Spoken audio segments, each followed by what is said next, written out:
Panie Andrzeju, przed chwilą przysłuchiwał się Pan trochę temu, co mówił Pan Leon Rosenbaum. Czy ma Pan jakieś refleksje odnośnie tego, co Pan usłyszał? Mam refleksje, które trochę się nie zgadzam z Leonem na temat jednej wypowiedzi w zasadzie, bo reszta to są prywatne przeżycia, które nie wymagają, nie można się zgadzać lub nie zgadzać, to po prostu tak się stało. Nie, ja się nie zgadzam z nim, ponieważ badam, częścią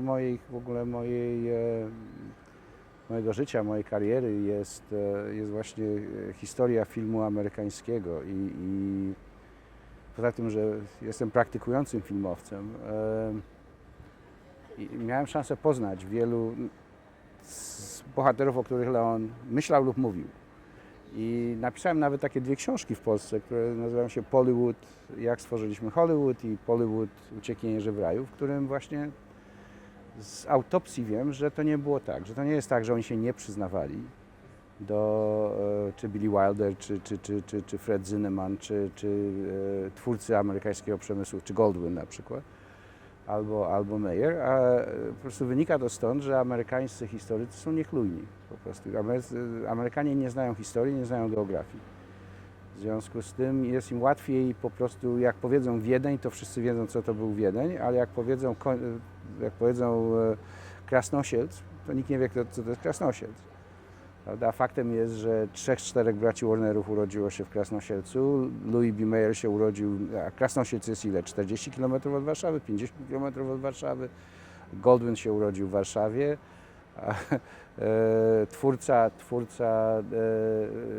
Prezydent Metro Goldwyn Mayer, Louis B. Mayer się urodził w Mińsku Mazowieckim, a nie białoruskim, jak podaje Wikipedia. Ja jeszcze miałem wielu z nich szansę poznać i wiem z autopsji, że oni się bardzo przyznawali. Na przykład nie było czegoś takiego, że jak Billy Wilder wracał do Suchej, która obecnie się nazywa Sucha Beskidzka, wielokrotnie. Louis B. Mayer w ankietach personalnych, w spisie ludności zawsze podawał Russia łamane przez Poland. Nie musiał tego Poland dodawać, to nie było konieczne. Polska nie istniała jako suwerenny kraj, mógł napisać Russia i by nie kłamał. A miał taką potrzebę, więc tutaj się trochę z Leonem nie zgadzam. Ale jest to chyba w tej chwili jedyny argument, który mamy, bo poza tym, że się bardzo lubimy i cenimy, także. No dobrze, to przejdźmy do takiej części biograficznej. Proszę opowiedzieć o swoim dorastaniu w Polsce, w jakim klimacie Pan dorastał, kim byli Pana rodzice, gdzie Pan mieszkał. To cofnijmy się o jedno pokolenie. Rodzina jest łódzka, z mamy strony całkowicie z Łodzi, z ojca strony w dużej mierze z Łodzi, bo z ojca strony to była pół Łódź, pół Częstochowa. Ojciec był sierotą w wieku lat 9, bardzo wcześniej wdepnął w ruch komunistyczny i był komunistą, przesiedział trochę lat przed wojną za komunizm. Wojnę przeżył w Związku Radzieckim. Tam był, w zasadzie chyba był jedynym, którego znam, który przeszedł wszystkie możliwe formacje wojskowe, dlatego że jak Niemcy weszli do Lwowa, jego ewakuowano, w rezultacie znalazł się w Armii Czerwonej, został ranny pod Podhajcami, a potem Komintern go wysłał do Armii Andersa, także był w Armii Andersa, aż do ewakuacji Armii Andersa ze Związku Radzieckiego. Potem jak wrócił przez Taszkent do Moskwy, to go wysłano do Siedlc, żeby organizował dywizję kościuszkowską. Tam był dowódcą, potem zastępcą dowódcą, się tak wymieniali, batalionu szturmowego, który stał się częścią Międzynarodowego Sztabu Partyzanckiego. Stamtąd go zrzucano 3-krotnie na tyły Niemców, także organizował partyzantkę najpierw w Lasach Kieleckich, potem w Lasach Janowskich. Jak wojna się skończyła, był w tym, został dowódcą Batalionu Ochrony Rządu i z tego dostał zadanie zorganizowania sławetnej bezpieki. I to jest także, jak są te wystawy IPN-owskie Twarze Bezpieki, to mój ojciec jest tym, który się powtarza najczęściej, bo on jeździł od miasta do miasta, organizował to, jechał dalej. Szybko się z tego wymiksował, bo już pod koniec 1947 roku został dyrektorem generalnym Orbisu z zadaniem odbudowy polskiej turystyki. Był w Orbisie był do 1957 roku, aż się pokłócił z Gomułką, gdy kazano mu zrobić listę Żydów w Orbisie i w Głównym Urzędzie Turystyki. I on odmówił, popyskował, został aresztowany, tam budowano różne sprawy, nic nie przyległo. I to był pierwszy, w 1957 roku chcieliśmy emigrować. Ojciec powiedział, to nie jest system, ja nie wierzę w ten system. On zabiera ludziom to, co jest najbardziej ludzkie, czyli dumę posiadania. Ale Kanada nas nie wpuściła i tam była rodzina ojca. Tak, wtedy przyszła propozycja, żeby ojciec został szefem zespołu filmowego, szefem produkcji zespołu filmowego. Także ostatnie 10-11 lat naszego życia w Polsce ojciec był najpierw przez rok szefem produkcji zespołu studio u Aleksandra Forda, potem się pożarł z Fordem o tchórzostwo, dlatego że Ford odłożył 2 filmy oparte na opowiadaniach Marka Chłaski na półki, w związku z tym ekipa była niepłacona. Ojciec powiedział Fordowi, że a znali się jeszcze z okresu wojny, powiedział kiedyś, Oleś, tyś kiedyś był odważnym człowiekiem, co się stało? Ja nie chcę pracować z tchórzami. I założył z Jerzym Bosakiem nowy zespół, który się nazywał Zespół Kamera, który bardzo szybko stał się w zasadzie najpotężniejszym zespołem, bo tam był i Munk, i Haas, i potem Wajda, i Polański, i Skonimowski, Hoffman, tam cała plejada tych. Także ja miałem, a z mamy strony, dla odmiany, babcia była łódzką rewolucjonistką, były szkoły Tysiąclatki nazwane jej imieniem. Potem została zgładzona w czasie zagłady, w czasie Holokaustu w Oświęcimiu. Mama pracowała w radiu, była redaktorem, potem była korespondentem radiowym, także pierwsze 10 lat mojego życia byliśmy otoczeni przedziwnymi ludźmi z innego świata, bo to byli politycy, to była wielka polityka, a z drugiej strony to było dosyć zabawne, dlatego że przyjeżdżali ludzie, których nie było gdzie umieścić, bo nie było hoteli. I na przykład tacy ludzie przyjeżdżały i nagle u nas w domu się pojawiał Diego Rivera, Nazim Hikmet, Picasso, Pablo Neruda, inni jacyś, Yves Montand na przykład. A ostatnie 10 lat mojego życia, czy 11, to już był film się wychowałem na planie filmowym. W związku z tym poszedłem, nagle zauważyłem, chyba to było w 3. klasie, kiedy wprowadzono religię do szkół i w tym momencie zaczęły się podziały w klasie. Ja byłem jednym z 2 uczniów, którzy nie musieli chodzić na religię, to wtedy się zaczęły szykany. Mój kolega Jurek Grabski nie był Żydem, ale też go nazywano Żydem, Parchem i tak dalej. I nagle na planie filmowym u Andrzeja Munka się nagle zorientowałem, że przede mną tworzy się wizja świata, wizja jednego człowieka, który może sobie ten świat zupełnie zbudować samemu i tam może być to, co on chce. Nikt nie musi nikogo prześladować, nikt nie musi kogoś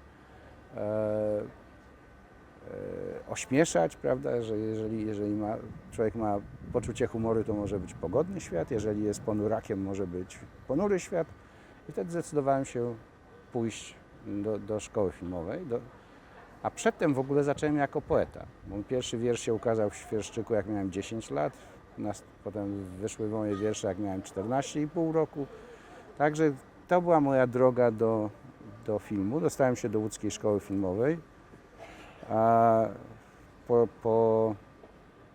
w 1964 roku. Byłem na roku z Krzysztofem Kieślowskim, z którym się zresztą kolegowałem jeszcze sprzed uczelni, był sąsiadem, także też z Żoliborza z Bielan i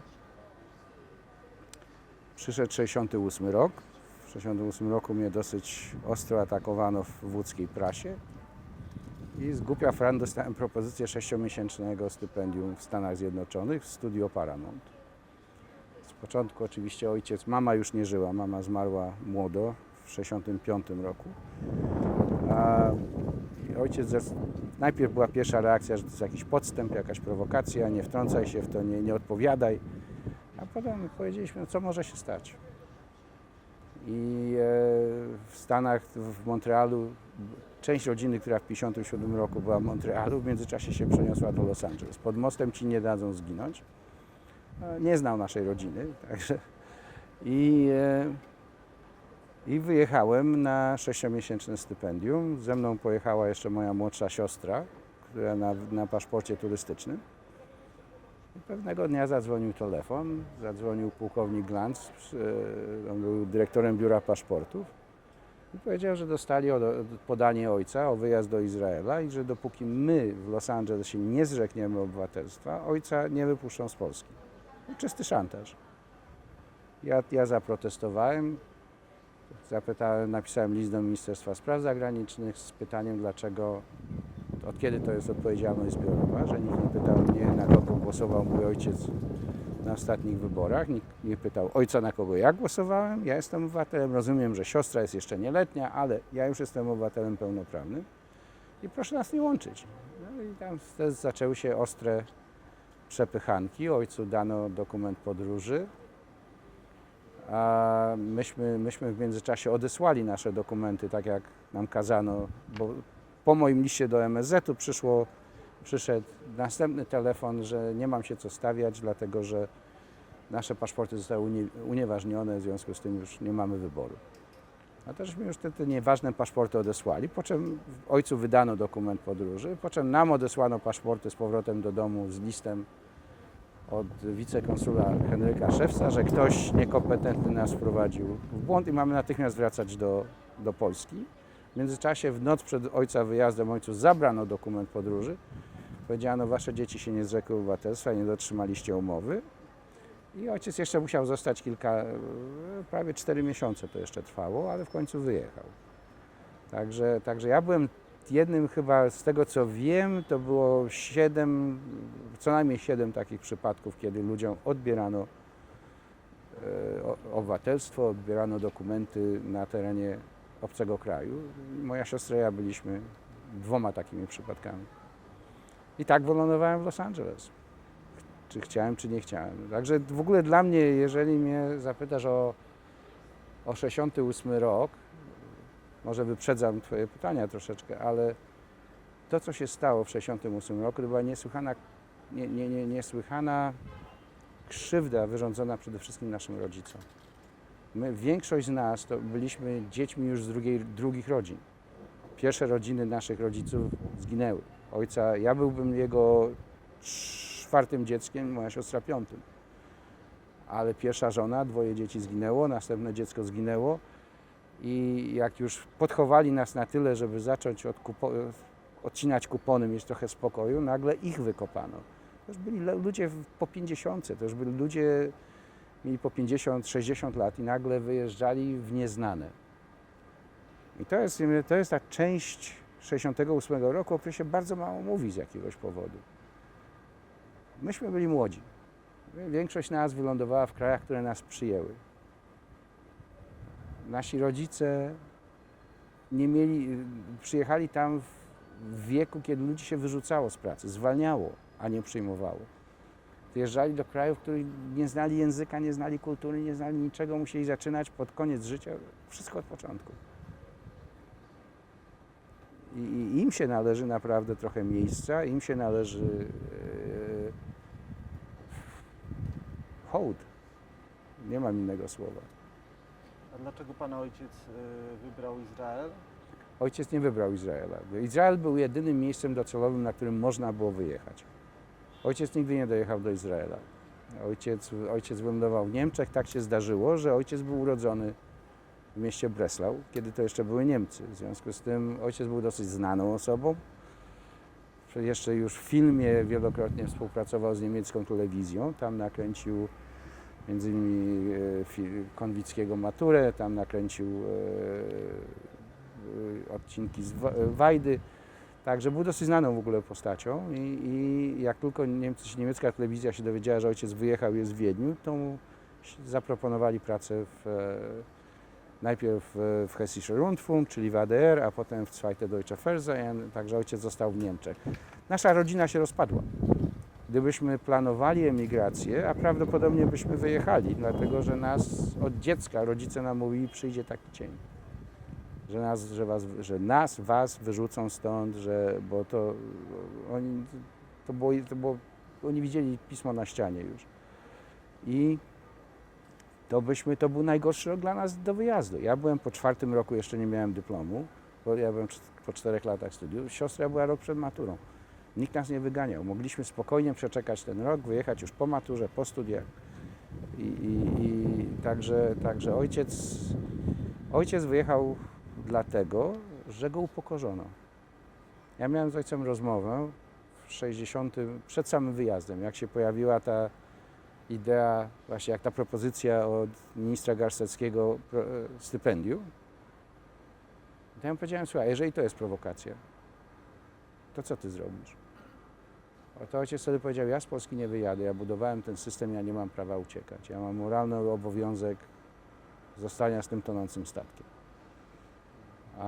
Ale w momencie, kiedy mu zaproponowano jedyne stanowisko, które mu zaproponowało, ojciec powiedział, jakby mnie zostawili w spokoju, ja wróciłbym do fabryki. W młodości byłem pończošnikarzem. Jeszcze pewnie tego nie zapomniałem. Mówi, ale nie, oni wybrali taki odcinek, gdzie wszyscy mnie znali. Dali mu pracę w pociągu, żeby był konduktorem. Mówi, ci wszyscy konduktorzy, jak przyjmowałem do pracy. Ojciec był w randze ministra. A on mówi, nie. Mówi, i ojciec zostawił dużo listów, dużo nagrań, dużo opisów. I on mówi, ja reprezentowałem ten kraj jako szef turystyki, jako szef Orbisu i jako szef organizującego się wtedy Głównego Urzędu Turystyki. Ja zapraszałem ludzi do Polski, mówiłem, patrzcie, przyjeżdżajcie, to jest piękny kraj. Mówi, a z Polski musiałem uciekać, mówi, chowając się w sraczu, mówi, w pociągu, bo chciano jeszcze w pociągu aresztować. Ale to musimy pamiętać, że to też były w naszym przypadku, to było nietypowe w tym sensie, że to były bardzo personalne rozgrywki. Ojciec siedział z Gomułką w jednej celi przed wojną. Ojciec organizował ten system, ojciec ich wszystkich znał, oni wszyscy znali mojego ojca. I to jest, jak ja zresztą powiedziałem w polskiej telewizji, że dla mnie to, co się stało w 1968 roku, ja to porównałem z Hitlerem. Jak Hitler się rozprawiał z Żydami, dla niego oni nie mieli twarzy, oni nie mieli nazwisk. To była rasa, wszyscy byli winni. W Polsce te decyzje były niesłychanie personalne. Istnieje taka lista, którą znalazłem w archiwum Maknowych, gdzie jest, już nie pamiętam, czy to jest 240 czy ile nazwisk, ludzi, którzy byli w tak zwanej nomenklaturze, gdzie Gomułka, Kliszko, Strzelecki, wszyscy inni decydowali o ich losie. I tam są notatki, tego wysłać do garnizonu, tego wsadzić, temu nie dać paszportu, temu... Dokładnie. I to były personalne rozgrywki. Także to było inne. To było to, co wtedy się działo na naszych oczach. To jest w ogóle to pytanie chyba odnośnie w ogóle natury 1968 roku, bo mówi się o odgórnie sterowanej kampanii antysemickiej, ale czy to de facto nie było po prostu zezwolenie na personalne rozgrywki na różnych szczeblach, nawet na tych szczeblach gdzieś tam w zakładach pracy, tak? Czy innych miejscach, gdzie po prostu używając tej retoryki załatwiano jakieś swoje sprawy, powołując się na te sprawy związane z syjonizmem i tak dalej. Tak?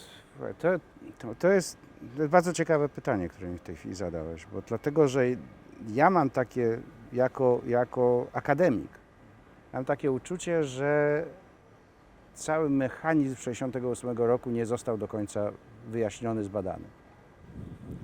Wiesz? Ale ja na to patrzę troszkę inaczej. Zresztą zrobiłem taki film, który się nazywał Farewell to My Country, czyli Pożegnanie z ojczyzną. Tam jest na przykład takie ujęcie, mam 1 maja 1968 roku, kiedy Gomułka grzmi z ambony, prawda, że Amerykanie oskarżają nas o antysemityzm, a nigdy Żydom w Polsce nie było, Polakom w Stanach nie było tak dobrze jak Żydom w Polsce. Ale tak spojrzałem na te wszystkie twarze. I każdy z tych ludzi stojących na trybunie miał żydowską żonę i żydowskie dzieci. I mnie fascynowało zawsze to, jak oni się czuli w tym 1968 roku, przychodząc do domu. Gomułka, najlepszy przykład, prawda? I mówił: Zosiu kochana, właśnie wygoniłem 15 kuzynów. No, to jest ciężko zrozumieć, prawda? To jest ciężko zrozumieć, ale dlaczego to powstało? Ja myślę po prostu, że oni sięgnęli po coś, co już znali z własnej autopsji. Przed wojną był w Polsce antysemityzm, były numerus clausus na uczelniach, numerus nullus. Oni widzieli, co się działo w Stanach, w Związku Radzieckim. Oni widzieli, prawda, czystki z lat 30., z końca lat 30. w Związku Radzieckim. Oni widzieli potem, co się działo w Czechosłowacji, na Węgrzech. Większość tych ludzi to byli Żydzi. Oni sięgali znaczy większość tych ludzi, o których słyszeliśmy, bo ja nie mówię o ludziach, prawda, o typowych mieszkańcach tych miast, ale ludzie, prawda, Radek, Bucharin, Tuchaczewski, Kamieniew, Zinowiew, tutaj mamy Slańskiego, tam mamy Nagiego. Wszystko byli Żydzi.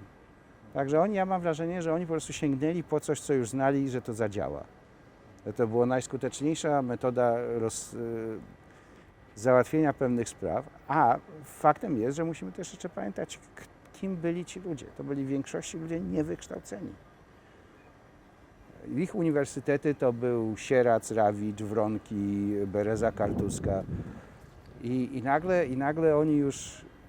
I to jest ciekawe, dlatego że to się w pewnym sensie przekłada na inne przemysły w innych krajach. W Stanach Zjednoczonych jest takie ładne powiedzenie, że pierwsza generacja buduje, druga w miarę zachowuje, trzecia niszczy.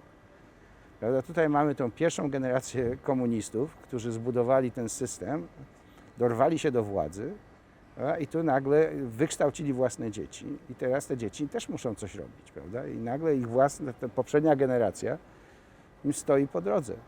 I to było generacyjne wypchnięcie jakieś połączone z instynktem samoobrony. A jest coś bardzo ciekawego w Stanach, chociażby to, że jak zrobiliśmy ten film Pożegnanie z ojczyzną, na każdej premierze, a to był film, który szedł w kinach i na każdej premierze nas atakowano. Mnie jako reżysera, scenarzystę, producenta atakowano. Amerykanie mówili, tylko idioci wrócili do Polski po Holokauście, prawda? To wy chcecie, żebyśmy my się litowali nad idiotami. Tymczasem tak naprawdę to był odruch obronny u nich, dlatego że Amerykanie mają niesłychane poczucie winy, że nie pomogli, że wsadzili głowę w piasek, prawda, i nie pomogli swoim krewnym i ta obrona przejawiała się w formie agresji. I tutaj się podobnie stało. Prawda, że jak zaczęło ich wypychać to młodsze pokolenie, to nastąpiła agresja. I najłatwiej było wtedy sięgnąć, zobaczcie, co się dzieje w Polsce teraz. To, co się dzieje w Polsce teraz, nie jest tak dalekie. To jest następna zmiana generacyjna i znowu się sięga po argumenty narodowościowe, albo rasowe, albo... To jest znany proces. No tak, to znaczy też ja się nad tym zastanawiam, że no tak się mówi, że Gomułka był jednak świetnym politykiem, mimo swojego, nie wiem, z backgroundu. I ja tak się zastanawiam, czy te hasła, które on tam...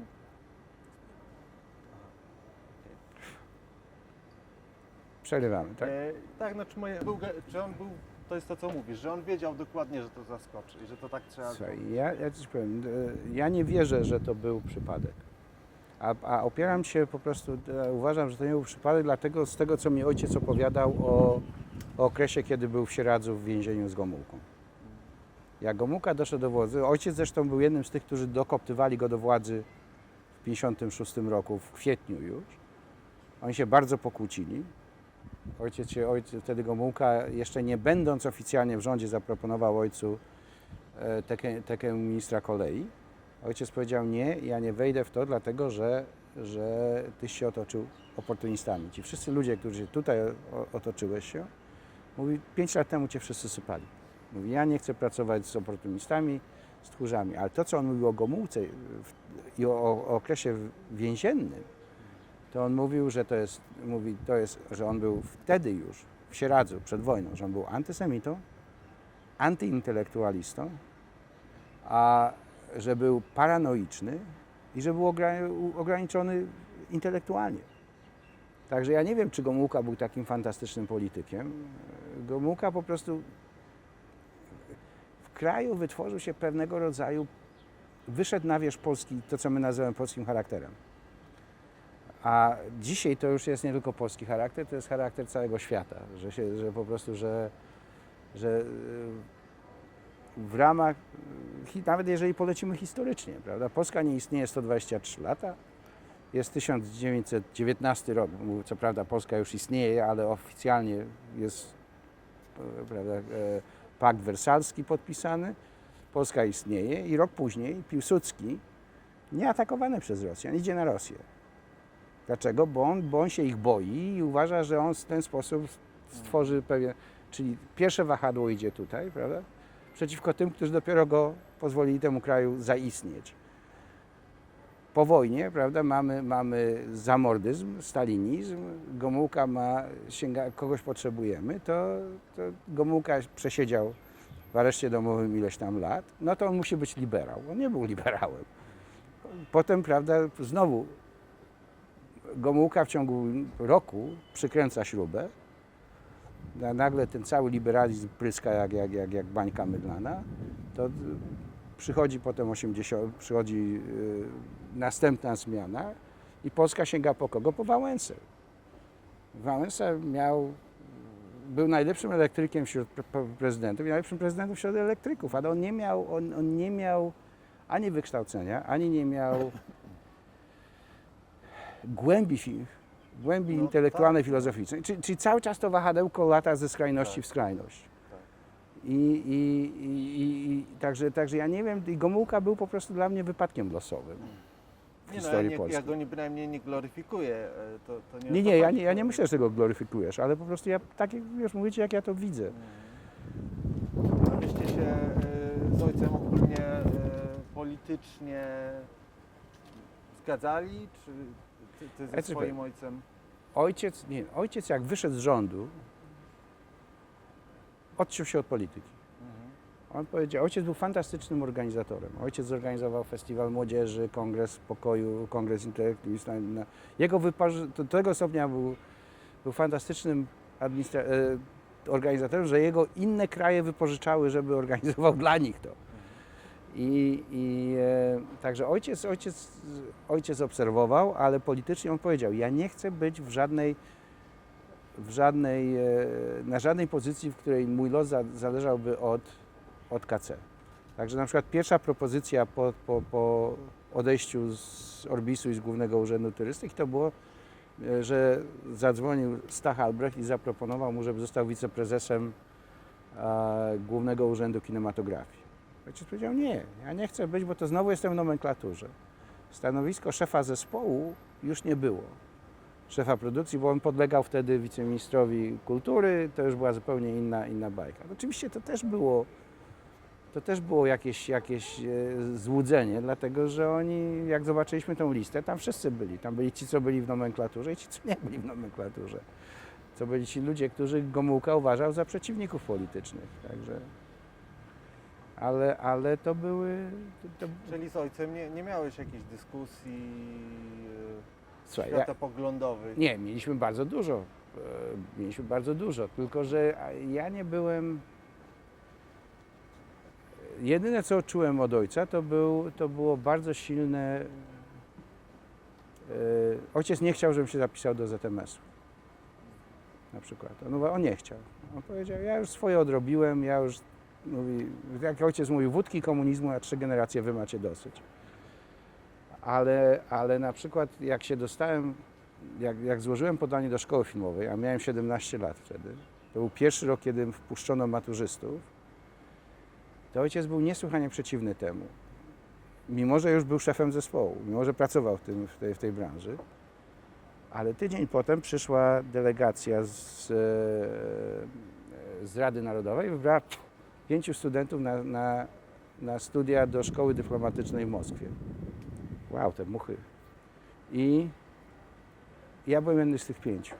I ojciec powiedział, nie, to już idź do tej szkoły filmowej. Ja nie chcę, jak przystawisz twoją nogę przez radziecką granicę, ja ci przestrzelę kolano, powiedział. A dlaczego nie chciał, żeby On spędził- do szkoły filmowej? Dlaczego nie chciał? On uważał, że to nie jest zawód na emigrację. I miał rację. I w dużej mierze miał rację, ale ja byłem uparty i myśmy się często nie zgadzali, ale ojciec też był uparty. Także na przykład jak mój film został nominowany do Oscara w 1976 roku, wysłałem mu telegram, że California Reich nominowana, to ojciec mi odpisał, ale tyś tego nie reżyserował. Nie zdając sobie sprawy, że on mieszka w Europie, gdzie jest system reżyserów, a ja jestem w Stanach, gdzie jest system producentów, że reżyser przychodzi jako wynajęta ręka na końcu. Także byśmy się dosyć nie zgadzali, ale z drugiej strony ja nigdy nie byłem ani on, ani może przez to, że on tyle podróżował. Wiesz, on podróżował po całym świecie. I że miał szansę spotkać tylu ludzi. Przez niego ja miałem szansę spotkać tylu ludzi. Myśmy nigdy nie byli dogmatykami w którąkolwiek stronę. Byliśmy bardziej bacznymi obserwatorami. Także ja na przykład uważam, że to, co się, że pierwsza faza odbudowy kraju w Polsce, ja nie wiem, czy ona by tak poszła, jak poszła, gdyby nie ten właśnie, nie narzucone jarzmo komunizmu. Prawda? Ja nie wiem. Oni w ciągu pioruńsko szybkiego czasu znieśli w Polsce analfabetyzm, zelektryzowali kraj, a robili co mogli, żeby ten przemysł odbudować. Ja nie wiem, czy gdyby to wróciło do przedwojennego systemu, do systemu wolnego kapitalizmu, jak to by poszło. No tak, to ja też o tym myślałem. Znaczy ta po prostu taka modernizacja Polski, zmiana Polski jednak tej przedwojennej, agrarnej i tak dalej, tak? No, wprowadzenie, to rzeczywiście się stało. Niesłychanie szybko. Tak, no to byśmy nie mówili. To nie wiem, służba zdrowia, to wszystko, tak. To zupełnie inna era, Mhm. ale też jest, ty mówisz, że twój ojciec najpierw dostał ten dokument podróży i przed samym wyjazdem Zabrano. zabierają i on 4 miesiące. I potem mu oddano. Jak w końcu wywalczył to Aha. z powrotem, to mu kazano opuścić Polskę w ciągu 24 godzin. Ale 4 miesiące On wyjechał, 4 miesiące po nas wyjechał. Aha. Myśmy wyjechali 14 lipca, czyli a on wyjechał w listopadzie. A do nas się zgłoszono gdzieś 10-13 sierpnia, także on wtedy złożył po raz pierwszy. I od tego momentu zaczęła się nasza wojna z władzami na temat traktowania nas jako tego szantażu po prostu, który zastosowano w stosunku nas.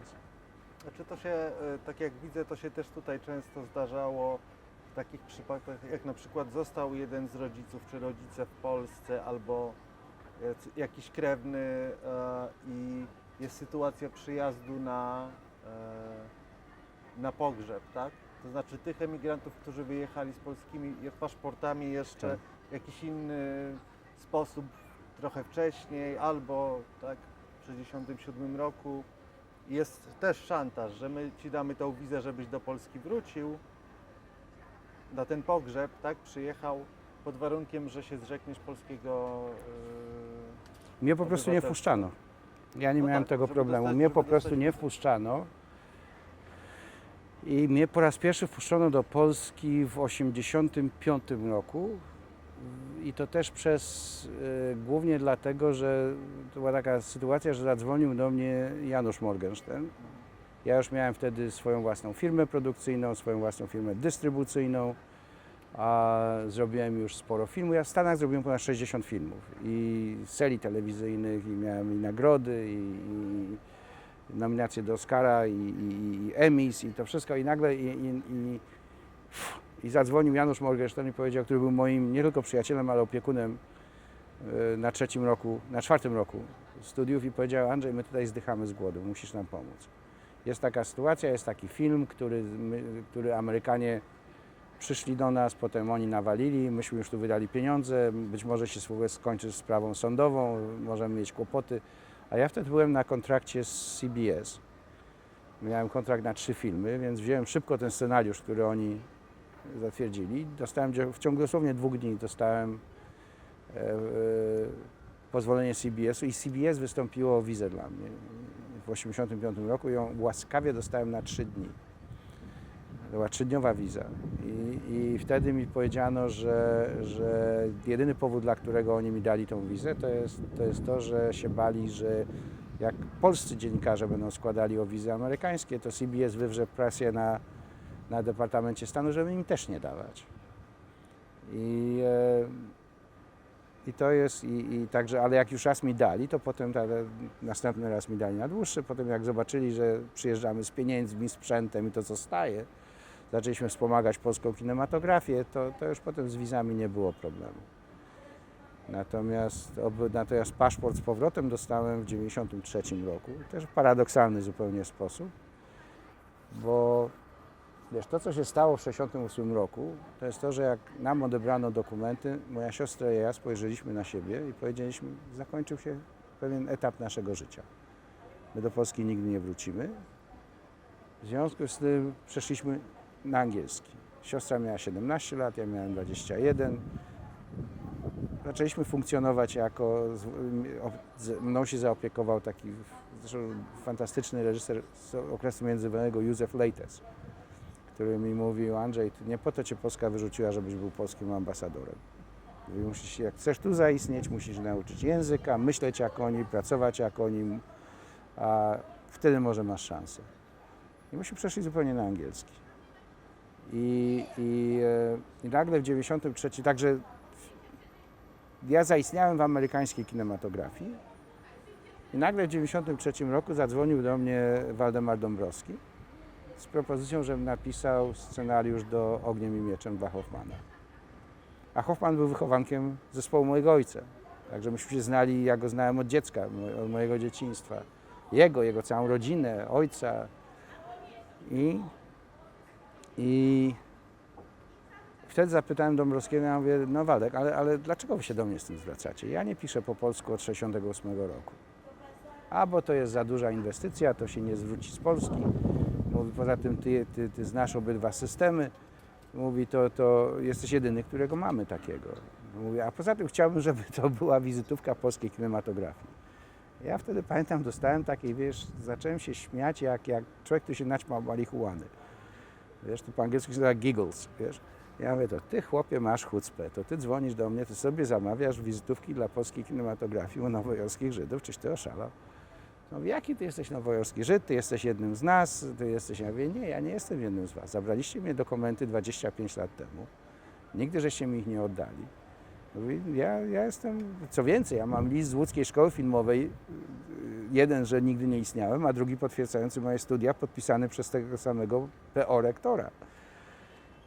Tydzień potem dostałem polski paszport, butelkę szampana i list.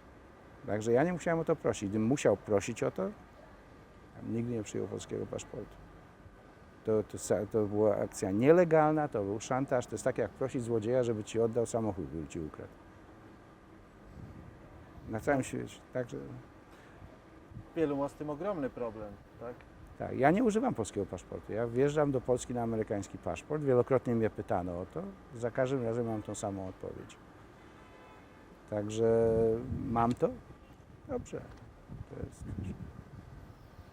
Bo też moje pytanie jest też takie, no my jako muzeum przygotowujemy taki program dotyczący wydarzeń marcowych i ja tak się, oczywiście mamy tam kuratora wystawy czasowej i tak dalej, ale ja się zastanawiam, jak my jako taka instytucja, która przygotowuje taki program, czy już go prowadzi, co my możemy zrobić z jednej strony dla właśnie emigrantów, a z drugiej strony, co my powinniśmy zrobić, że tak powiem, jaki przekaz, to są takie dwa Słuchaj, to jest, podstawowe pytania. wiesz, jak jedną z dziedzin, które uczę na Uniwersytecie w Nowym Jorku, jest scenariopisarstwo. Jak piszesz scenariusz, to pierwszą rzeczą, którą scenarzysta musi zrobić, to jest, i to mnie uczył Andrzej Munk. Andrzej zawsze mówi, powiedz mi to jednym słowem, powiedz mi to jednym zdaniem. Musisz stworzyć coś, co my nazywamy spine, czyli szkielet. Tym szkieletem jest jedna idea, do której wszystko się musi odnieść. Bo jak będziesz miał 3 idee, to nikt nie będzie zadowolony.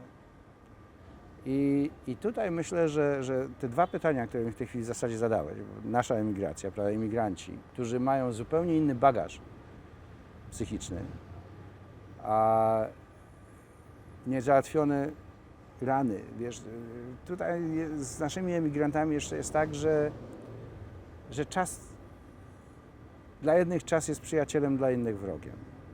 Wiesz, myśmy zostali wyrzuceni za burtę, musieliśmy się szybko nauczyć pływać. Potem jak już się wtopiliśmy w te inne kultury, środowiska, społeczeństwa, zakładaliśmy rodziny, nikt nie miał specjalnie czasu na głębokie przemyślenia. No i teraz przychodzi starość, przychodzi okres, prawda, kiedy przechodzimy na emeryturę, mamy wnuki, mamy czas i zaczynamy myśleć. I nagle jednym się udało, i nagle jednym się powiodło, innym trochę gorzej, a zaczynają się porównania, a co by było, gdybym nie wyjechał z Polski. Prawda? I to jest jeszcze dalej niezałatwiona sprawa. To jest bardzo ciężko wypośrodkować coś tutaj. Polskie społeczeństwo jest znowu grupą, która jest bardzo ciężko coś wypośrodkować. Także będziecie musieli zdecydować tak naprawdę, do kogo chcecie zaadresować tą wystawę. Czy to ma być dla dorosłych ludzi, czy to ma być dla młodzieży, która dzisiaj nic nie wie. Czy to ma być wystawa dla ludzi, którzy mają 7,5 minuty koncentracji, czy dla młodzieży, która dzisiaj ma poniżej 2,5 minuty. Wiesz, czy wyjaśniać sprawy, czy to przedstawiać w soundbites. To jest challenge, to jest wyzwanie. Tak, no, to dotyczy rzeczywiście kwestii takiej reprezentacji, natomiast też moje pytanie dotyczy tego, jakby czym był marzec i ta emigracja dla polskiego społeczeństwa. I ty mi pewnie powiesz, to się zapytaj polskiego społeczeństwa, ale twoim zdaniem? Słuchaj, ja teraz jeżdżę po Polsce z moimi książkami, z tymi książkami o tak zwanym Pollywoodzie. Na każdym z tych spotkań zadawane są praktycznie te same pytania. Wiesz, to pytanie, które najczęściej się zdarza, i to ludzie wykształceni, ludzie z doktoratami zadają mi te pytanie, albo zarzut, to nie byli Polacy, to byli Żydzi. Albo mówią, kiedy pan napisze coś o prawdziwych Polakach. Wiesz, w tym momencie ja widzę, że tak naprawdę niewiele się zmieniło. Wiesz, naprawdę niewiele się zmieniło, dlatego że ja myślę, że to się może zmienić w młodej generacji. Wiesz, uważam, że kurator tej wystawy musi być człowiekiem, który się nie ma prawa bać. A tutaj strach będzie olbrzymi, bo wiesz, źródła, które was finansują, będą wywierały presję, No tak. inni będą, wiesz, prywatni donatorzy będą wywierali presję, każdy będzie chciał coś swojego. Każdemu z nas, z naszej strony, nie wiem ile jest oficjalna, wiesz, liczba tych, którzy wyjechali, ale to się gdzieś waha między 13,5 a 20 parę tysięcy ludzi. To jest 21 tysięcy czy 20 tysięcy różnych historii. Ale teraz natomiast społeczeństwo, na ile jest to społeczeństwo przygotowane? Wiesz, podział na Polaków i Żydów istnieje tylko w Polsce. Nie ma drugiego takiego kraju. Wiesz, ja nie mam takiej formuły językowej, że ja mógł zapytać powiedzmy sobie Filipa Rotha w Stanach Zjednoczonych, czy Normana Mailera, ty jesteś Żydem czy Amerykaninem. No to jest bez sensu. Oni spojrzą na mnie jak na wariata. Wiesz, w Polsce ten podział istnieje. Jak długo ten podział istnieje, będzie bardzo ciężko zbudować jakiekolwiek mosty, wiesz. Dlatego, że ludzie dzielą nie dlatego, że chcą łączyć, tylko dlatego, że chcą dzielić. Ludzie, którzy dzielą, najczęściej mają olbrzymi kompleks niższości. Wiesz, i tutaj to wszystko, i tu, wiesz, tu jest duży dylemat dla was, jak to naprawdę opowiedzieć. Ja myślę, że powinniście to skierować dla dzieci, które nie wiedzą nic. Wiesz? I edukować od podstaw. Historii nie wolno się wstydzić. Ja to powiedziałem kiedyś w polskiej telewizji. Ja się czuję dużo lepiej w Rzymie, jak idę na Stadio Olimpico i tam piszę, że to zostało fundowane przez Benito Mussoliniego. Benito Mussolini nie był bohaterem mojego snu. Ale to mi pokazuje, że kraj się nie wstydzi historii. Wiesz, że jest historia dobra, pozytywna, negatywna. Niemcy sobie jakoś bardzo, wiesz, już to też ułożyły lepiej. Wiesz, u nas ciągle to jest jakaś taka szarpanina w Polsce. Wiesz... No zdecydowanie jest szarpanina i moim zdaniem jest za mało tak naprawdę też rzetelnej historii, bo historia jest po prostu podporządkowywana różnego rodzaju interesom, że tak powiem. Oczywiście, że tak. I to moim zdaniem, że tak powiem, każda ze stron to robi, tak. Natomiast bo też ja rozmawiałem z takim emigrantem marcowym, też mieszka w Stanach i on mi powiedział coś takiego, on mi mówi, no tak, no wy chcecie pokazać nasze historie, emigracji i tak dalej, czyli jakby skupiacie się na nas, ale tak naprawdę zastanówcie się nad sobą, tak? To znaczy zastanówcie się nad... Tam skierujcie oko swojej kamery, tam skierujcie, tak, swoją perspektywę. Dlaczego na polskie społeczeństwo, tak, a nie na nas? Bo jakby skierując to tylko na nas, na emigrantów, to wy poniekąd mówicie, że to jakby to jest nasz problem, to nas dotyczyło, tak, i myśmy wyjechali. A nie pokazujecie, że to dotyczyło polskiego społeczeństwa, że to polskie społeczeństwo tam przez te 1000 lat historii polsko-żydowskiej nie mogło tej obcości zaakceptować, tak? Czy jakiegoś wymiaru obcości. No i to pytanie jest dlaczego? Wiesz, to pytanie jest, kto wywarł największy wpływ. Wiesz, i to jest wiesz, ja słyszę, że wiesz, Żydzi to był obcy element, mieli własny język, wiesz, może to trzeba się cofnąć do statutów kaliskich. Kiedy Bolesław z Kalisza w 1264 roku Żydom nadaje w swoim księstwie równe prawa z prawem do szkolnictwa i własnych sądów. Może tak, ale wiesz, ale Polska przed wojną była krajem wielu narodów. Wiesz, i byli Białorusini, i Łemkowie, i Cyganie, i Ukraińcy, i Polacy, i Niemcy, i Żydzi. I z jakiegoś powodu ta uwaga skupiła się na Żydach. Może warto się zastanowić, co w tym jest. Czy, no. A jeśli chodzi, tak się też wczoraj zastanawiałem, bo mówimy o tej emigracji marcowej, emigrantach marcowych. Ja wiem, że to wy raczej wygnańcy i tak dalej, znam te sprawy. Ale tak naprawdę jaka, no bo wy jesteście pewną generacją, tak? Tak. Po prostu. I jaka jest specyfika waszej generacji? Bo to też, nie wiem na ile na przykład ty byłeś też blisko spraw żydowskich. W Polsce? Tak. Byłem blisko. Znaczy nie należałem do TSKŻ-u, nie jeździłem na żydowskie kolonie. Moja siostra chodziła do TSKŻ-u, ja nie. Z prostej przyczyny, że poszedłem tam dwukrotnie mi zatrzaśnięto drzwi, bo nie wyglądałem jak Żyd ze Szturmera. A moja siostra była bardzo śniada, czarne oczy, kręcone czarne włosy i biedna musiała potem biegać, szukać dyrektora Czereśnie, żeby poświadczył moje pochodzenie. No to pomyślałem, że to jest bez sensu. Jak mnie nie chcą, to ja nie chcę tam być. Prosta sprawa. Ale moja rodzina bardzo żyła tym. Wiesz, chociażby z racji ojca zawodu. Ojciec organizował, wiesz, po wojnie organizował przerzuty żydowskich oficerów do Hagany, jeszcze nim powstał Izrael. Myśmy byli cały czas w kontakcie, wiesz, to nie było, także nie, tu nie mogę powiedzieć.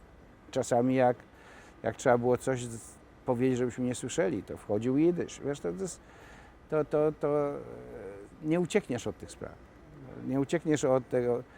Była różnica oczywiście, to jest ta największa różnica, którą ja mówię moim studentom w Stanach, że w Stanach jesteś tym, kim ty chcesz być. W Polsce nas określali sąsiedzi. Bo o tym, że ja jestem Żydem, to ja się dowiedziałem od sąsiadów, których dzieci mi nawrzucały, że jestem Żydem. To poszedłem do domu, spytałem się, dostałem poświadczenie. Rodzice powiedzieli tak, no to już, dobrze, no to jestem. To jest, ale wiesz, to jest,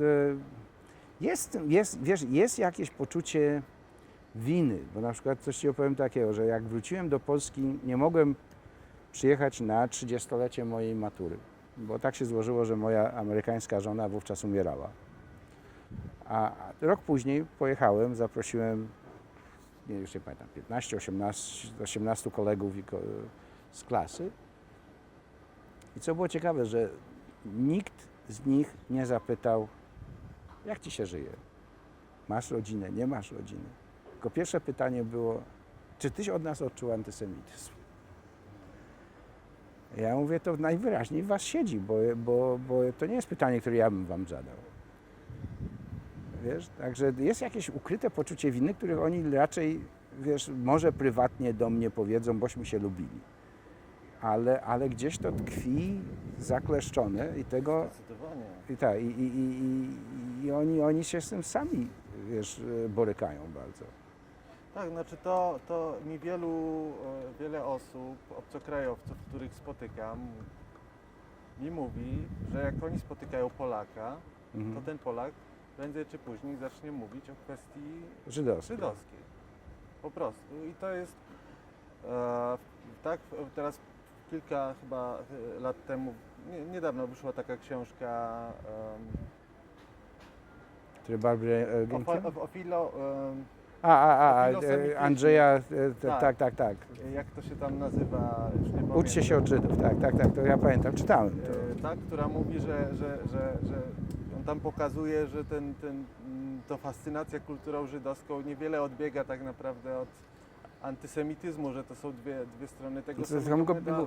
Tak jest, to są dwie... Ale oczywiście i polskie społeczeństwo ma z tym cały czas, to jest po prostu taka cząstka polskiej tożsamości, tak? Ale w sposób dialogiczny, myślę, że w sposób taki też budowania tożsamości właśnie wobec tego tak zwanego obcego, tak? I tak dalej. No ale wiesz, ktoś ci może wytoczyć argument, ja to zrobiłem w Nowym Jorku, rozmawiając z polską arystokratką, nie tak dawno, jakieś 2 miesiące temu, która powiedziała, a co było, jak ja bym ci logicznie udowodnił, że to było odwrotnie, że to były żydowskie tereny zajęte przez Piastów i Plechitów, bo przecież pierwsze źródła w ogóle polskiej, o istnieniu Polski były pióra Ibrahima ibn Jakoba, to był Żyd z Aragonu. Tak. Wiesz, Żydzi jeżdżą zazwyczaj jeden od drugiego. Ja używałem bardzo prymitywnych, głupich argumentów, żeby ją zdenerwować. Ale wiesz, można to rozciągnąć, wiesz, i to jest... I także pytanie jest, czego się ludzie boją? To jest to. To, co się stało, wiesz, to co się stało, ten antysemityzm polski, który istniał, dzisiaj jest tak naprawdę, jak spojrzysz, jest przekształcony żyjemy w erze uchodźców. I zobacz, jak się zachowało polskie środowisko. Oni nie chcieli obcych. Oni się boją, że ich ta unikalna tożsamość będzie zachwiana, zniknie. Wiesz, człowiek, który ma rzeczywiście mocną tożsamość, się tego nie boi. A co sądzisz? Boję się zadać to pytanie, Nie bój ponieważ się. jest taki pomysł w muzeum, żeby ten program marcowy nazywać Obcy w domu wokół marca 68. No, to dlaczego się boisz mi zadać to pytanie? Co jest w tym takiego prowokacyjnego? No, bo program dotyczący, bo on się ma nazywać Obcy w domu. Czy to jest dla Ciebie tytuł dobry? Dla mnie to jest dobry tytuł. Mhm. Ja z tym nie mam problemu. Nie masz. Nie. Bo też jest pytanie właśnie na ile te sytuacje marcowe można używać, że tak w sposób dydaktyczny, przekładając to na dyskusję wokół właśnie w Polsce, wokół problemu uchodźców. Ja myślę, że to trzeba stworzyć program dydaktyczny, który by pokazał, że jakakolwiek, że nie można być ksenofobem, wiesz, bo antysemityzm jest częścią ksenofobii. Wiesz, i dzisiaj to nazywamy, prawda, bycie antyislam, przedtem było, wiesz, antysemityzm. To jest ksenofobia, to jest w każdej formie. Nie lubimy, wiesz, nie lubimy, jest rasizm, to się wkrada. Wydaje nam się, że jesteśmy lepsi niż inni. Wiesz, traktujemy Ukraińców, ja miałem taką ekipę w Nowym Jorku, która mi remontowała dom i mój polski, tak się zdarzyło, że mój kontraktor był z Polski, on przyprowadził Ukraińców, tak jak on traktował Ukraińców, ja go wyrzuciłem z domu, powiedziałem, ja nie chcę, żeby mój syn tego w ogóle w ogóle to usłyszał. Wiesz, to jest bardzo zabawne, wiesz, że w stosunku do Zachodu my mamy kompleks niższości, w stosunku do Wschodu mamy kompleks wyższości. Ale dlaczego mamy mieć w ogóle jakikolwiek kompleks? Jesteśmy kim jesteśmy. Wiesz, jesteśmy zlepkiem, nie ma dzisiaj według mnie, wiesz, gdybyśmy zrobili badania DNA tym 30 paru milionom ludzi, którzy jest w Polsce, ja podejrzewam, że procent czystych Arian i to byłby bardzo mały. Tak, Wiesz, że tak. jesteśmy tak wymieszani rasowo i tak wymieszani kulturowo. I my sobie z tego nie zdajemy sprawy w ogóle, ale nie powinniśmy sobie zdawać. Powinniśmy się skupić na przyszłości, nauczyć się z przeszłości i iść do przodu. A tak jesteśmy, cały czas się grzebiemy, usiłujemy rozbebłać te wszystkie winy, kto, co, jak, wiesz, trudno. Wiesz, ja się nauczyłem jako reżyser, jak mi się nie udaje w czwartym ujęciu, wiesz, wywalczyć, czy dostać to, co chciałem, to muszę zmienić koncept, bo ja będę tych ujęć robił 50 i dalej nie dostanę. Gdzieś jest błąd tutaj. Taka jest, wiesz, nie ma, ja uważam, że tracimy mnóstwo czasu właśnie na rozmowy o niczym, na rozmowy o nakręcenie się w kółko. Wiesz, teraz miałem 3 dni, w dzień przed wyjazdem tutaj, na ten zlot, byłem w Łodzi. Tam się zawiązało takie stowarzyszenie renowacji, to nie jest renowacji, rewitalizacji Łodzi. I ta grupa jest bardzo prężna, bardzo mądra, bardzo, bardzo ciekawa. No i spotkaliśmy się z rektorem jednej z wyższych uczelni łódzkich. I wiesz, i nagle widzę, że rozmawiam z człowiekiem, nie będę wymieniał ani płci, ani nic, że rozmawiam z człowiekiem, który krąży jak pętla tramwaju, jak tramwaj na pętli tramwajowej. Nie jest w stanie wyjść spoza utartych frazesów, spoza, wiesz, bardzo ograniczonego punktu widzenia. I ja tej osobie opowiedziałem historię sama Goldwyna,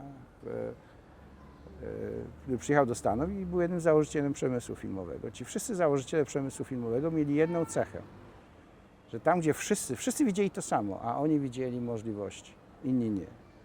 Ja to powiedziałem. Ja tej osobie to powiedziałem i ta osoba mi odpowiedziała, oni byli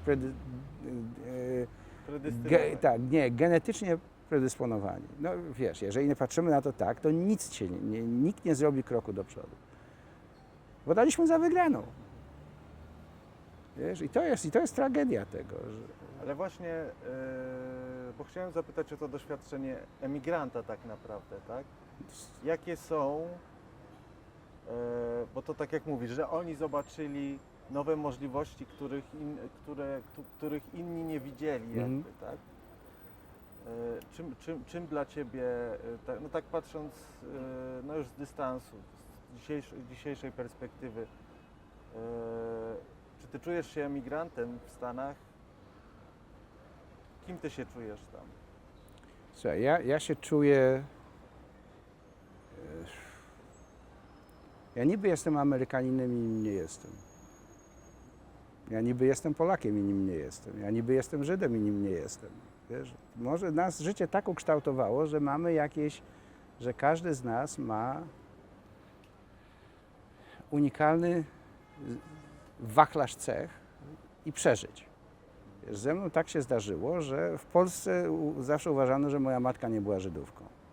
To nie do końca jest prawda, ale tak uważano. W związku z tym przez Żydów byłem traktowany jako goj, przez gojów jako Żyd. W Stanach Zjednoczonych jestem traktowany jako cudzoziemiec, jako Polak, bo ja mam inne podejście do ich kultury. Wiesz, ja opowiadam historię inaczej, ja analizuję rzeczy inaczej. A dla Polaków, na przykład w filmie, ja jestem Amerykaninem. Wiesz, to jest zawsze bycie, patrząc z zewnątrz do środka. Także to jest, wiesz, jeszcze jedno. Czy to jest łatwa pozycja? Nie, to nie jest łatwa pozycja. Wiesz, dlatego, że łapiemy się, popatrz, w Stanach Zjednoczonych my jesteśmy tutaj mówię o byciu Polakiem. Nie, wiesz, albo byciu Żydem mówiącym po polsku, to wszystko jedno, wychowanym w Polsce. Kulturowo my nie jesteśmy wychowani na emigrację. Kulturowo my nie jesteśmy. Po polsku, jak zaczynasz zdanie od ja, to ci każda polonistka powie, chwileczkę, nie chwal się. Wiesz, to nie tak. My po końcu czasownika będziemy wiedzieli, o kim mówisz. Prawda? Że ty tymczasem w Stanach Zjednoczonych, jak nie mówisz, jak nie będziesz dobrze mówił o sobie, to ci nikt ręki nie poda, bo jak ty w siebie nie wierzysz, to dlaczego ja ci mam pomagać? Wiesz, to jest zupełnie inne przestawienie kulturowe, przestawienie filozoficzne. I do tego my nie jesteśmy przystosowani. Jak spojrzysz na przykład do mojego przemysłu, w mojej dziedzinie nikogo nie ma. Ja jestem jedynym, rozumiesz, scenarzystą, który się urodził w Polsce, którego powstało w Stanach Zjednoczonych 18 filmów według moich scenariuszy. Nie masz drugiego takiego. A Polacy, przecież ludzie z Polski założyli ten przemysł. Czyli wiesz, gdzieś coś się zmieniło i mnie to bardzo intryguje, wiesz, dlaczego tak się stało. A Amerykanie mi wytykają zawsze, we wszystkich recenzjach filmu, urodzony w Polsce reżyser, urodzony tutaj reżyser, wiesz. To jak się pytam, czy ja piszę z akcentem? Czy ja robię filmy z akcentem? Polański zrobił Chinatown, Rosemary's Baby, wiesz, to są jak jest po polsku, quintessential, to są typowo amerykański produkt. Ale ciągle mu też nie dają zapomnieć, że wyjechał z Polski, że nie jest Amerykaninem. Też tak, że my jesteśmy chyba, jeżeli mnie ktoś zapyta, kim ja jestem humanistą. Wiesz, że ja jestem wszystkim i nikim. Znaczy, bo Ameryka też, jak rozumiem, mentalnościowo jest trochę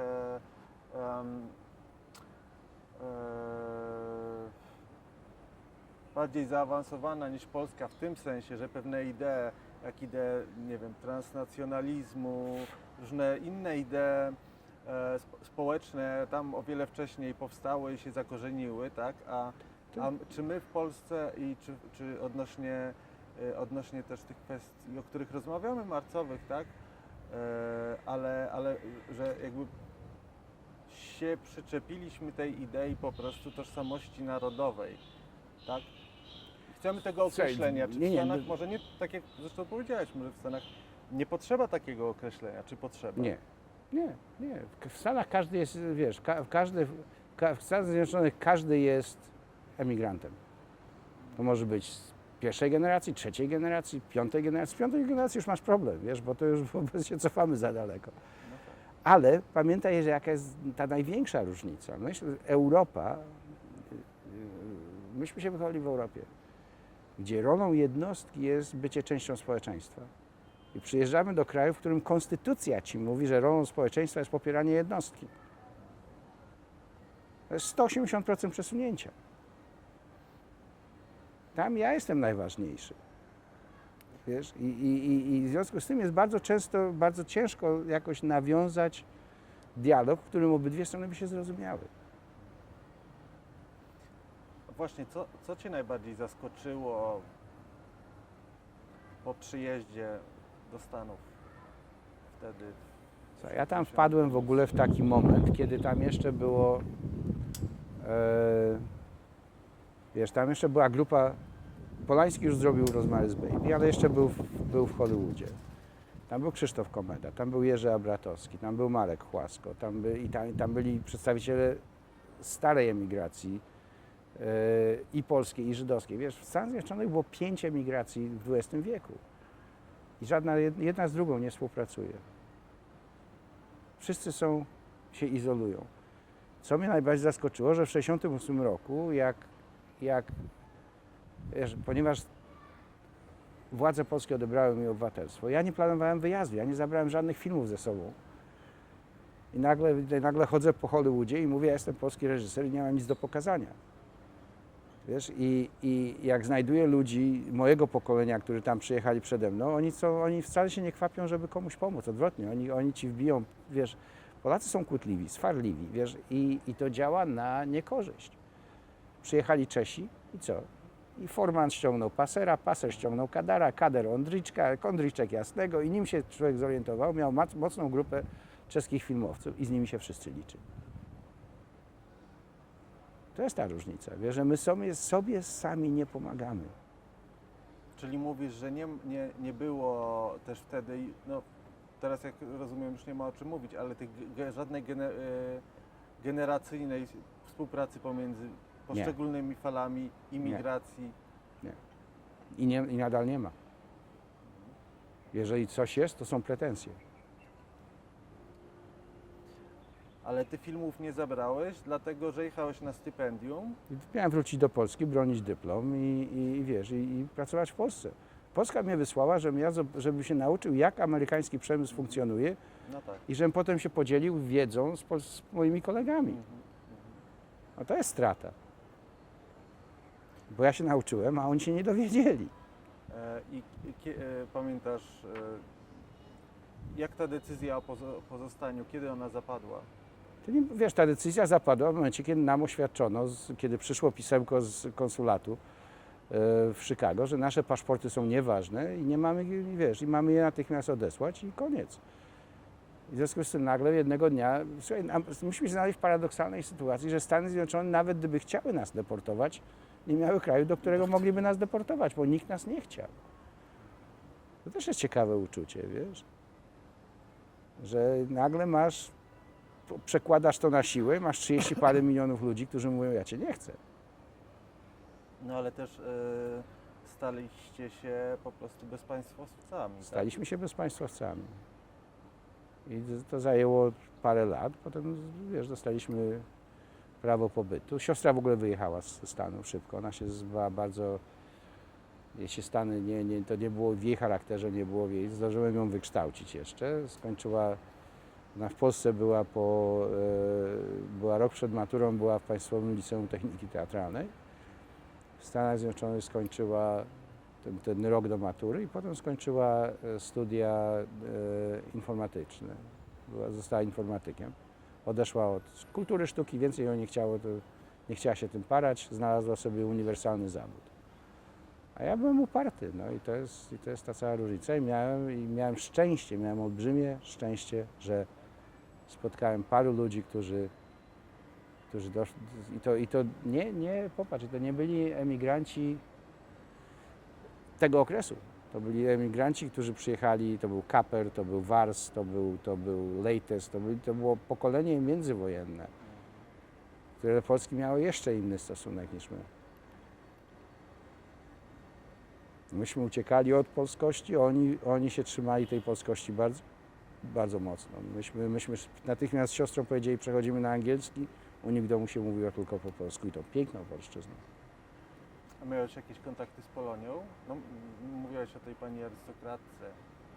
No, wiesz, mam o tyle, że gdzieś tam już nie jestem osobą prywatną, wiesz, że jestem zapraszany że mam jakiś tam autorytet, chociażby jako profesor uniwersytetu, wiesz, i także jestem zapraszany na różne odczyty tu, tam, siam, wiesz, to jest, ale to tak, także wtedy mam i wtedy zaczynają się właśnie niestaski, zaczynają się właśnie głupie rozmowy, niepotrzebne rozmowy. Także. Słuchaj, jeszcze jakbyś mi powiedział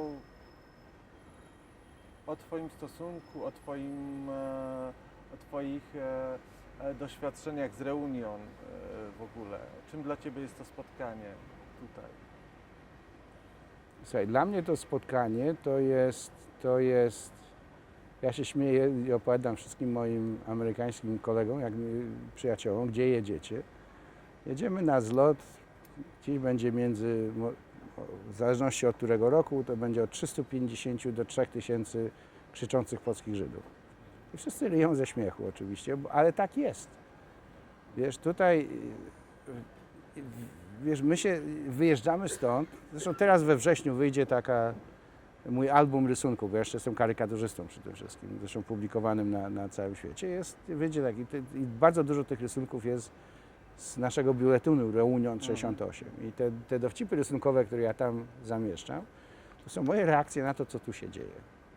Wiesz, i wiele razy mi się zdarzyło, że, wiesz, że mówię sobie, jak ja go zobaczę, tego człowieka, on jest konserwatywny, ja jestem liberalny, on jest taki, ja jestem taki, ja mam takie zarzuty, on ma takie zarzuty.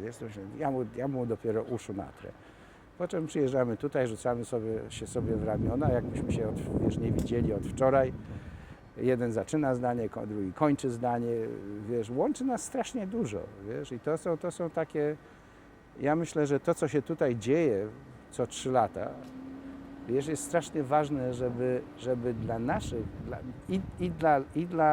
widzisz, bo tutaj jeszcze jest jeden element naszej emigracji, o której nie mówiliśmy. To jest tych, co pozostali w Polsce. I według mnie im się stała większa krzywda niż nam. Słuchaj, nie było łatwo, nie ma łatwych emigracji. Każda emigracja jest ciężką emigracją. Są zawody, które są łatwiejsze do emigracji. To są te zawody, które są nauki ścisłe, to są, wiesz, inżynieria i tak dalej. Są nauki, które są dziedziny, które są bardzo ciężkie dla emigracji. To jest sztuka, to jest literatura, to jest właśnie film i tak dalej. Ale wiesz, przy tym wszystkim, wiesz, myśmy wyjechali do krajów, które nas chciały.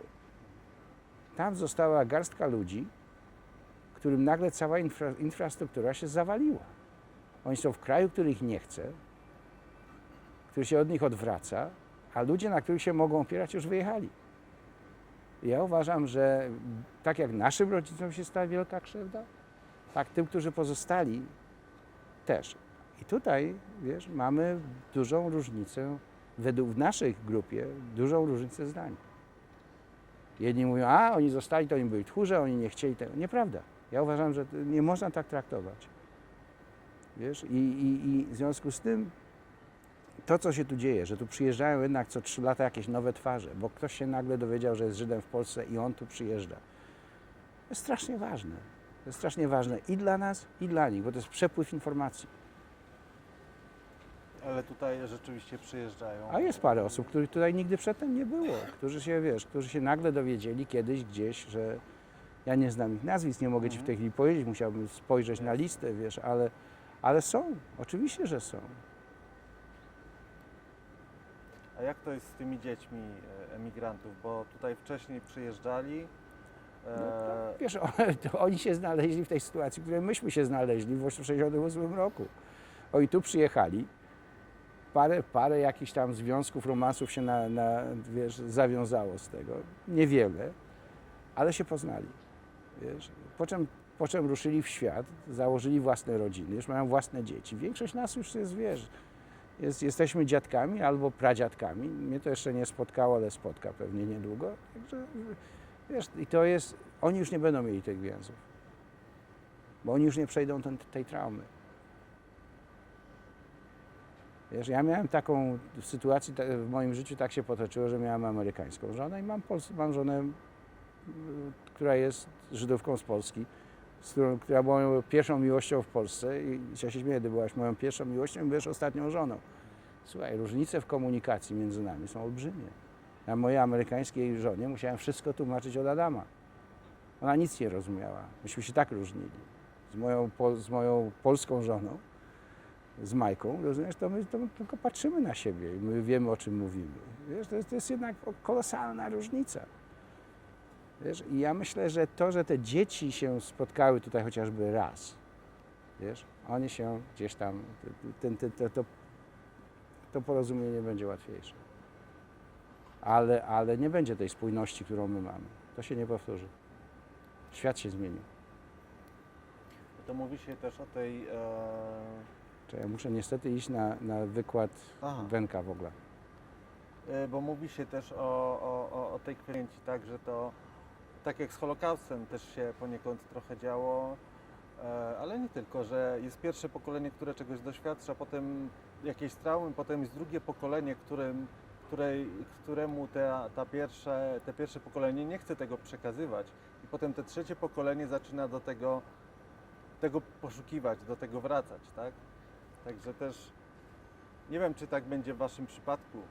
Słuchaj, to trzecie pokolenie ma jedną zaletę, wiesz, że może zadawać pytania bez pewnego bagażu psychicznego.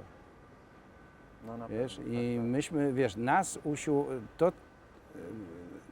pokolenie naszych rodziców i dziadków zostało, przede wszystkim dziadkowie zniknęli z powierzchni ziemi. Pokolenie naszych rodziców zostało niesłychanie straumatyzowane. Oni nas chcieli potem chronić, nie mówiąc, robiąc nam większą krzywdę, nie mówiąc niż mówiąc.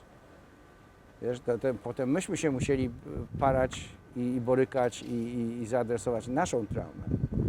Nasze dzieci już tego, wiesz, i są przypadki, ja znam wiele takich przypadków, kiedy nagle dzieci, kiedy wnuki patrzą i mówią: babciu, a dlaczego ty co piątek zapalasz świeczkę? A dlaczego ty na przykład w piątek robisz hałę? Wiesz, i oni już bezstronnymi pytaniami, które są, wiesz, i obiektywne, i bez ładunku uczuciowego, nagle się dowiadują, że rozbijają mury. Się nagle dowiadują, a wiesz, bo się okazuje, że są Żydami, wiesz, że mają żydowską krew w sobie. Ale widzisz, to musiała przejść trzecia generacja, to musiała zrobić. Słuchaj, wiesz, co mogę dodać, to jest tylko to, że to, co robicie, jest bardzo ważne, że tak się złożyło, że z waszą dyrekcją, wasza dyrekcja dokładnie wie, gdzie my jesteśmy każdego dnia. Bo myśmy byli od początku współzałożycielami Polin, nie tylko, wiesz, ideowo, ale finansowo również. Także jeżeli chcesz kontynuować tę rozmowę, możemy znaleźć czas w Polsce, bo my jednak do tej Polski dosyć często ostatnio przyjeżdżamy. A jeżeli to wam wystarczy, to też fajnie.